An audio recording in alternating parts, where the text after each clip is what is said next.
Di zaman sekarang banyak kasus kawin campur yang pada akhirnya akan membingungkan kita sendiri.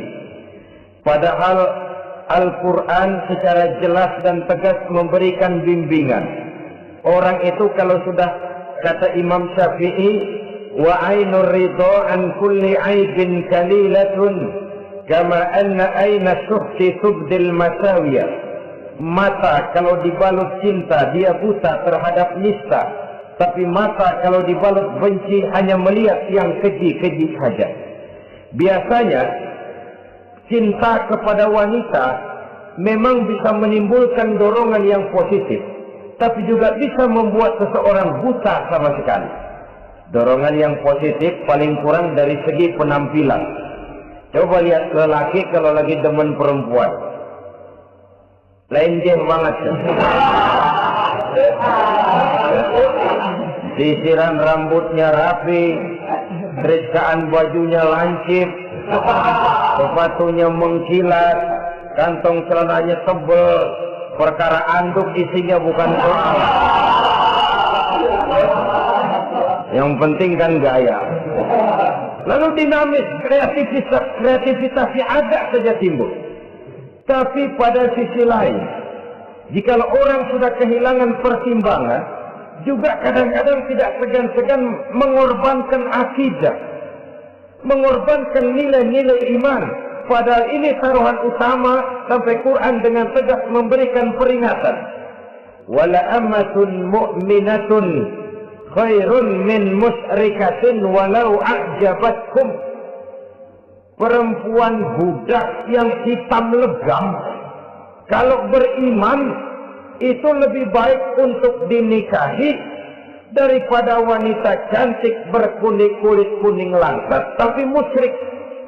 Lebih baik budak yang hitam legam beriman daripada wanita cantik berkulit kuning langsat berhati bangsat. Tapi kita kadang kehilangan pertimbangan. Karena agama, karena cinta, agama digadaikan. Karena cinta, akidah terjual. Karena cinta, keyakinan jadi korban. Ini semua penyakit yang datang dari hubbus syahawat minan nisa. Kecenderungan mengumbar nafsu kepada perempuan. Ini memang perhiasan, tapi bisa juga jadi bumerang dalam kehidupan manusia. Berapa banyak penyelewengan terjadi karena pengaruh wanita yang tidak bisa jadi bisa. Ini pengaruh di dalam kehidupan memang sedemikian besarnya. Sehingga saudara-saudara kaum muslimin, inilah yang perlu dikendalikan dalam kehidupan, kapan dan di mana. Kalau nafsu adalah perhiasan, kapan dan di mana perhiasan itu harus kita pakai, di mana dia harus kita tempatkan. Begitu juga yang menyangkut soal perempuan. Kapan? Ya kapan? Tentu kalau sudah nikah. Di mana? Yang jelas bukan di depan umum.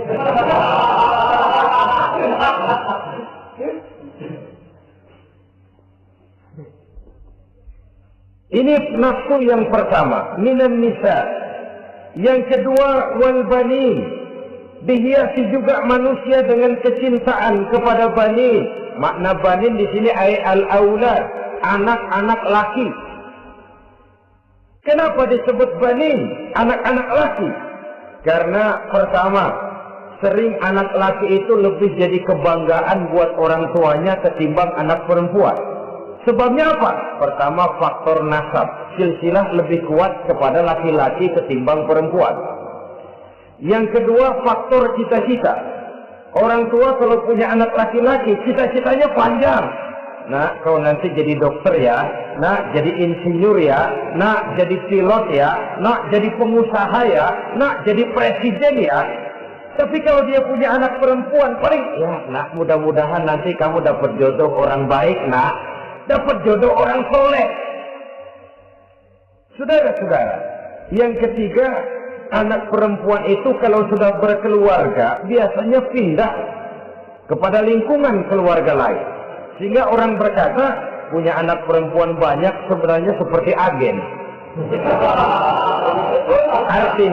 Artinya ada yang mau bawa, kan gitu. Ada yang minta, ambil. Ada yang berminat, buntel. Paling dia nengokin orang tuanya lebaran. Ya syukur kalau sebulan sekali atau seminggu sekali. Tapi minimnya kan lebaran. Dengan demikian dari garis nasab ini lebih kuat al-banin ketimbang al-banat. Manusia dihiasi dengan kecintaan kepada anak-anak. Sering karena terlalu cinta kepada anak, kita menjerumuskan anak. Terlalu sayang kepada anak, segala maunya kita perturutkan tanpa kendali dan kendala. Akhirnya sifat yang demikian itu malah mendorong anak untuk manja, tidak percaya kepada kemampuan yang dimilikinya, selalu mengandalkan kepada kebesaran, kemampuan daripada orang-orang yang dibanggakannya itu.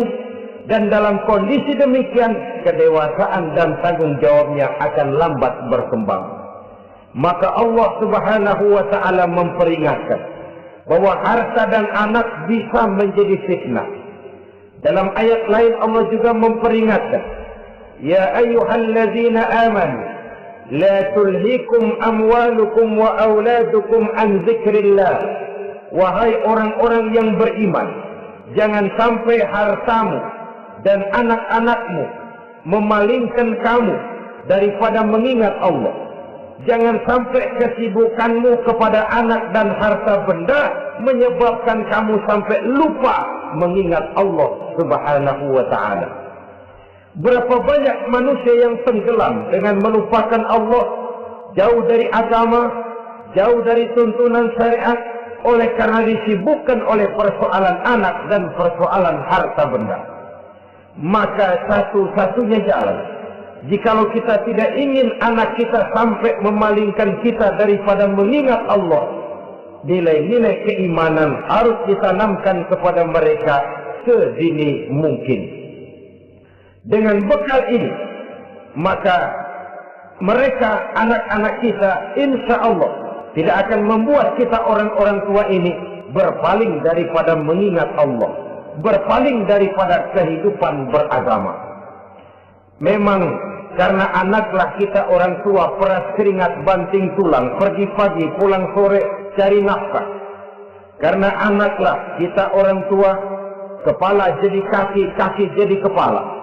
Asal mereka bisa menikmati hari depan yang lebih baik dari yang kita nikmati sekarang ini. Tapi berapa banyak juga orang-orang tua yang tidak sadar akan amanah berupa anak ini. Mereka lalai, mereka bersikap masa bodoh, padahal tidak akan ada yang tidak dipertanggungjawabkan di hadapan Allah Subhanahu wa ta'ala. Orang tua bisa mendapat pensiunan pahala kalau anaknya tumbuh menjadi anak yang soleh. Tetapi orang tua pun bisa saja masuk neraka karena anaknya menjadi anak yang kurang ajar dan orang tuanya sama sekali tidak pernah memberikan pendidikan yang sebagaimana mestinya. Saudara-saudara kaum muslimin rahimakumullah, kita tentu berharap memperoleh pensiunan pahala dan bukan mendapat tambahan dosa dari kekurang ajaran anak-anak kita akibat kita sebagai orang tuanya tidak pernah mau mendidik mereka. Dalam hadis ada diriwayatkan, ada anak kurang ajar, sembahyang tidak, puasa ibadah tidak, kenal Allah tidak, beriman pun tidak, dosa kelewat banyak, kejahatan berkarat. Di akhirat nanti disidang dia, ditanya, kamu kenal siapa Tuhanmu? Tidak. Kamu tahu siapa nabimu? Tidak. Kitab sucimu apa? Tidak tahu. Kiblatmu di mana? Tidak ada. Kamu sholat? Tidak pernah. Kamu puasa? Tidak pernah. Wah, kalau begitu kamu rusak sekali. Kamu neraka. Anak ini mengajukan protes. saya menuntut keadilan. Benar saya tidak kenal siapa Tuhan saya. Saya tidak tahu apa kitab suci saya. Saya tidak pernah mendirikan sholat. Tidak pernah melaksanakan puasa. Pendeknya tidak ibadah dan tidak iman. Tapi semua itu terjadi sebab-sebabnya tidak lain karena orang tua saya tidak pernah mendidik dan mengajarkan saya. Orang tua saya tidak pernah mengarahkan saya ke jalan itu. Sampailah saya seperti keadaan yang sekarang ini. Orang tua saya enak-enakan ngaji, saya teler, diantepin aja. Orang tua saya memegang kitab, saya megang botol. Dia tahu, dia diam saja. Dia tahu dan dia tidak memberikan peringatan. Karena orang tua saya lah, maka saya jadi seperti sekarang ini. Kalau saya harus masuk ke dalam neraka, saya menuntut keadilan agar orang tua saya juga ikut bersama saya gabung ke dalam neraka.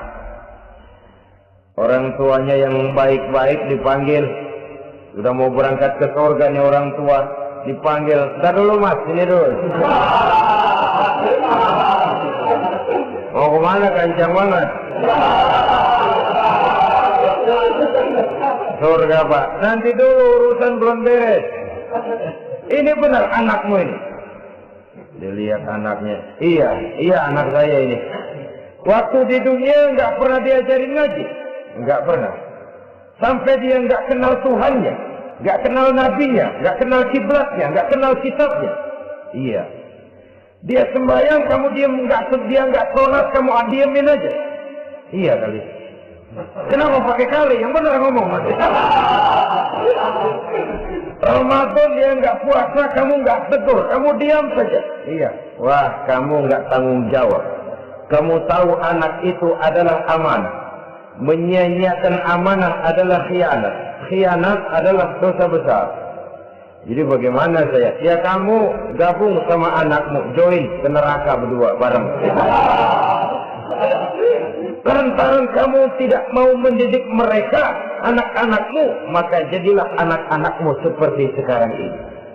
Saudara-saudara kaum muslimin rahimakumullah. Sebaliknya, jikalau anak-anak kita yang kita cintai ini, yang merupakan buah hati belahan jantung, tumbuh dan berkembang menjadi anak-anak yang soleh, yang bermanfaat bagi masyarakatnya, bagi agama, bangsa dan negaranya, kita orang tuanya bolehlah tentram menerima pensiunan pahala. Menerima pensiunan pahala dari kesolehan anak yang ditinggalkannya. Alangkah nikmatnya mendapat pensiunan pahala. Terbaring kita di bawah pohon kemboja, nilai kebaikan kita dikenal orang, nama kita akan tetap hidup. Oleh karena kita meninggalkan anak-anak yang tumbuh menjadi generasi yang soleh, bukan anak yang salah. Oleh karenanya, kecintaan kepada anak jangan sampai membuat kita lalai dari mengarahkan mereka kepada kehidupan beragama. Di zaman sekarang ini, kecenderungan kita mengarahkan anak pun sudah kepada kecenderungan yang berbau materialistis. Maka yang ramai bagaimana anak bisa mengejar program MBA, Master of Business Administration, supaya keluar bisa jadi manajer. Bagaimana anak lalu kursus komputer, supaya keluar menjadi tenaga yang canggih di bidang komputer. Ya, kalau dia perempuan cantik, bagaimana dia bisa masuk Akademi Sekretaris and Management supaya bisa jadi sekretaris? Atau bagaimana dia bisa masuk sekolah nyanyi supaya nanti jadi penyanyi dengan tarik suara, uang lalu mengalir ke dalam kocek jutaan nilainya. Maka yang ramai pun hal-hal yang semacam itu.